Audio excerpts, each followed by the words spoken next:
Hi, ഇന്ന് ഞാൻ വന്നിരിക്കുന്നത് ഇമ്മ്യൂണിറ്റി കൂട്ടാൻ പറ്റിയ ഒരു സിമ്പിൾ റെസിപ്പി ആയിട്ടാണ്. വീട്ടിൽ എപ്പോഴും കാണുന്ന ചേരുവകൾ വെച്ചിട്ടാണ് ഇത് തയ്യാറാക്കിയെടുക്കുന്നത്. ഇതിന് ടെർമറിക് മിൽക്ക് അല്ലെങ്കിൽ ഗോൾഡൻ മിൽക്ക് എന്നാണ് പറയുന്നത്. തൊണ്ടവേദന ഉള്ളപ്പോഴോ അല്ലെങ്കിൽ ജലദോഷം ഉള്ളപ്പോഴൊക്കെ ഇത് കുടിക്കുന്നത് വളരെ നല്ലതാണ്. ഇത് അസുഖം ഉള്ളപ്പോൾ മാത്രമല്ല, അല്ലാത്ത സമയത്തും കഴിക്കുന്നത് വളരെ നല്ലതാണ്. രോഗപ്രതിരോധ ശേഷി കൂട്ടുകയും ചെയ്യും. കുട്ടികൾക്കും വലിയവർക്കും ഒരുപോലെ നല്ലതാണ്. അപ്പോൾ എങ്ങനെയാണ് തയ്യാറാക്കിയെടുക്കുന്നതെന്ന് നോക്കാം.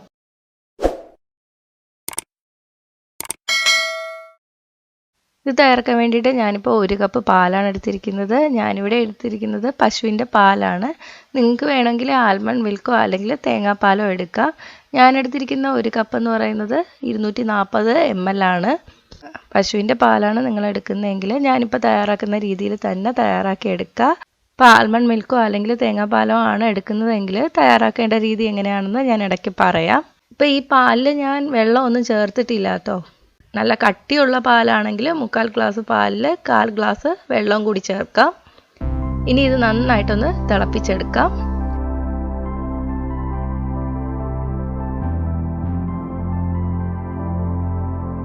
അപ്പോൾ തിള വന്ന് തുടങ്ങിയിട്ടുണ്ട്. ഇനി നമുക്ക് ഇതിലോട്ട് 1/4 ടീസ്പൂൺ മഞ്ഞൾപ്പൊടി, 1/4 ടീസ്പൂൺ ഏലക്ക പൊടിച്ചത്.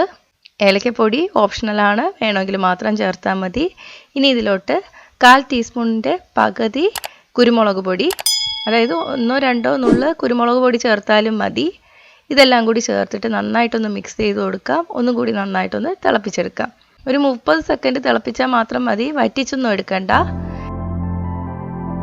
ഇനി നമുക്കിതൊന്ന് ഓഫ് ചെയ്യാം. ഇനി ഇതിലോട്ട് 3/4 ടേബിൾ സ്പൂൺ തേനും കൂടി ചേർത്തിട്ട് നന്നായിട്ടൊന്ന് മിക്സ് ചെയ്ത് കൊടുക്കാം. ഇപ്പോൾ ഡയബറ്റീസ് ഉള്ളവർക്ക് അല്ലെങ്കിൽ മധുരം വേണ്ടാന്നുള്ളവർക്കും ആണെങ്കിൽ ഇത് തേൻ ചേർത്തില്ലെങ്കിലും കുഴപ്പമൊന്നുമില്ല. ഇപ്പോൾ തേൻ ചേർക്കുന്നത് ഈ തൊണ്ടവേദന ഉള്ളവർക്കും അല്ലെങ്കിൽ ജലദോഷം പോകാനുള്ളവർക്കും ചുമയുള്ളവർക്കൊക്കെ നല്ലതാണ്. അപ്പോൾ ഡയബറ്റീസ് ആണെങ്കിൽ ചേർക്കേണ്ട ആവശ്യമൊന്നുമില്ല. ഇപ്പോൾ ഇതിലോട്ട് പഞ്ചസാര ചേർക്കുന്നതിനേക്കാളും നല്ലത് തേൻ ചേർക്കുന്നത് തന്നെയാണ്. അപ്പോൾ ഇത്രയേ ഉള്ളൂ, നമ്മുടെ ഗോൾഡൻ മിൽക്ക് അല്ലെങ്കിൽ ടെർമറിക് മിൽക്ക് തയ്യാറായിട്ടുണ്ട്. ഇനി നമ്മൾ ആൽമണ്ട് മിൽക്കിലോ അല്ലെങ്കിൽ തേങ്ങാപ്പാലിലോ ആണ് ഇത് ചെയ്തെടുക്കുന്നതെങ്കിൽ, ഇപ്പോൾ നമ്മൾ പശുവിൻ പാല് തിളപ്പിച്ചെടുത്ത പോലെ അത്രയ്ക്ക് നന്നായിട്ട് തിളപ്പിച്ചെടുക്കരുത്, അത് പിരിഞ്ഞു പോവും. അപ്പോൾ തിളച്ച് തുടങ്ങുന്നതിന് മുന്നേ തന്നെ നമ്മൾ ഓഫ് ചെയ്യുക. എന്നിട്ട് ഇതുപോലെ മഞ്ഞൾപ്പൊടിയും കുരുമുളക് പൊടിയും ഏലക്കപ്പൊടിയും ഒക്കെ ചേർത്തിട്ട് നന്നായിട്ടൊന്ന് മിക്സ് ചെയ്തെടുക്കുക. എന്നിട്ട് തേനും കൂടി ചേർക്കുക. ഇത്രയേ ഉള്ളൂ. അപ്പോൾ ഇനി ഇത് നമുക്ക് സെർവ് ചെയ്യുന്ന ഗ്ലാസ്സിലോട്ട് ഒഴിച്ചു കൊടുക്കാം. അപ്പോൾ തൊണ്ടവേദന ഉള്ളവർക്കും അല്ലെങ്കിൽ ജലദോഷം ഉള്ളവർക്കൊക്കെ വീട്ടിൽ ചെയ്യാൻ പറ്റിയ നല്ലൊരു റെമഡി കൂടിയാണ്. അപ്പോൾ എന്തായാലും വീട്ടിൽ ട്രൈ ചെയ്ത് നോക്കുക. ട്രൈ ചെയ്ത് നോക്കിയിട്ട് നിങ്ങളുടെ അഭിപ്രായം കമൻറ്റ് ചെയ്യുക. ഇഷ്ടമായെങ്കിൽ ലൈക്കും ഷെയറും ചെയ്യുക. ഇഷ്ടപ്പെട്ടില്ലെങ്കിൽ ഡിസ്ലൈക്കും ചെയ്യുക. കൂടുതൽ റെസിപ്പികൾക്കായിട്ട് ചാനൽ ഇതുവരെ സബ്സ്ക്രൈബ് ചെയ്തിട്ടില്ലെങ്കിൽ സബ്സ്ക്രൈബ് ചെയ്യാനും മറക്കണ്ട.